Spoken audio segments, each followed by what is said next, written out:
স্বাধীনতা দিবসের আগের দিন হাওড়া ডোমজুড়ে বেগরি অঞ্চলে 12তম বৎসরে ভারত মাতা পুজোর আয়োজন করল বেগরি বিচার সংগঠন।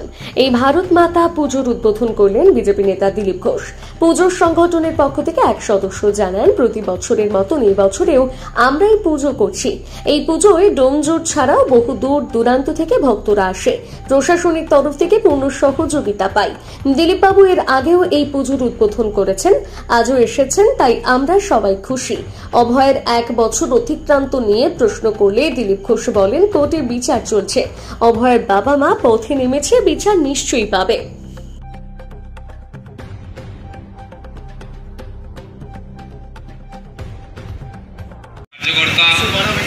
যারা খুব নিষ্ঠার সঙ্গে পুজো করেন, 2-3 দিন সাংস্কৃতিক অনুষ্ঠান হয়।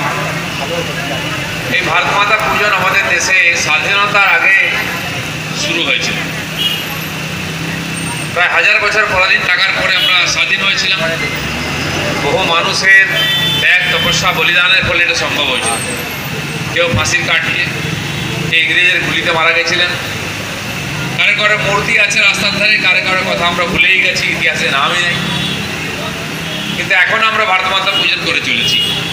তখন স্বাধীনতার জন্য জনমানুষে দেশপ্রেম জাগিয়ে ভারতের স্বাধীনতার জন্য লোককে উদ্বুদ্ধ করার জন্য তৎকালীন নেতারা আয়োজন করেছিলেন। অবনীন্দ্রনাথ ঠাকুর তখন ভারত মাতার মূর্তি এঁকেছিলেন, প্রতিমা এঁকেছিলেন। আজকে দেবী রূপে আমরা মাকে সামনে পেয়েছি। আমরা বিশ্বকে, ধরিত্রীকে মাতা মনে করি, দেশকে মাতা মনে করি। যার কাছ থেকে উপকার পাই তাকে মা হিসাবে দেখি। নদীকে আমরা মা মনে করি, গাছপালাকে মা মনে করি। তো মাতা দেবী পুত্র পৃথিবীয়া, আমরা পৃথিবীর সন্তান, ধরিত্রীর সন্তান, আর ধরিত্রী আমাদের মা। এই মাতা পুত্রের সম্পর্ক ভারতবর্ষে যুগ যুগ ধরে চলে এসছে। উত্তরম যৎ সমুদ্রস্থ হিমাদ্রিশ্চৈব দক্ষিণম তম দেব নির্মিতম দেশম হিন্দুস্থানম প্রচক্ষতে। আমাদের শাস্ত্রে এই দেশকে হিন্দুস্তান বলা হয়েছে। আর উত্তরে হিমালয় থেকে দক্ষিণে হিন্দু সাগর পর্যন্ত বিস্তৃত যে বিশাল দেশ। কি হলো? কিছুই হলো না, কি বলবেন? 1 বছর পূর্তি আর্জি করে হয়ে গেল, চলছে, আন্দোলনও চলছে, কেসও চলছে। আশা আছে কোর্টের উপরেও যে আর্জি করে দোষীরা সাজা পাবে। এবং তার বাবা মা পর্যন্ত রাস্তায় নেমেছেন, লোককে আহ্বান করেছেন, হাজার হাজার লোক রাস্তায় নেমে নবান্ন অভিযান করেছে। তো আন্দোলনও চলছে, আদালতে লড়াইও চলছে। আর বিশ্বাস আছে লোকের সমাধান একদিন হবেই, অন্যায়কারীরা বাঁচবে না। ঠিক আছে। সম্মানীয় শ্রী দিলীপ ঘোষ আজকে নতুন নয়, উনি দীর্ঘদিন এই দেশ রাষ্ট্রের কাজের জন্য সমর্পিত জীবন। আর উনি এর আগেও 2017 সালে এই পূজায় উদ্বোধন করেছেন। উনি এটা নিজের মুখে আজকে আবার স্বীকার করে গেছেন। খুব ভালো লাগছে। প্রতি বছর সঙ্ঘের যে বিচার পরিবার আছে, বিচার পরিবারের যে অংশ, বিভিন্ন সংগঠন আর রাষ্ট্রীয় স্বয়ংসেবক সংঘ থেকে আরম্ভ করে রাজনীতি ক্ষেত্র, বিচার পরিবার, হিন্দু জাগরণ মঞ্চ, বিদ্যার্থী পরিষদ, সমস্ত সংগঠন একভাবে কাজ করছে।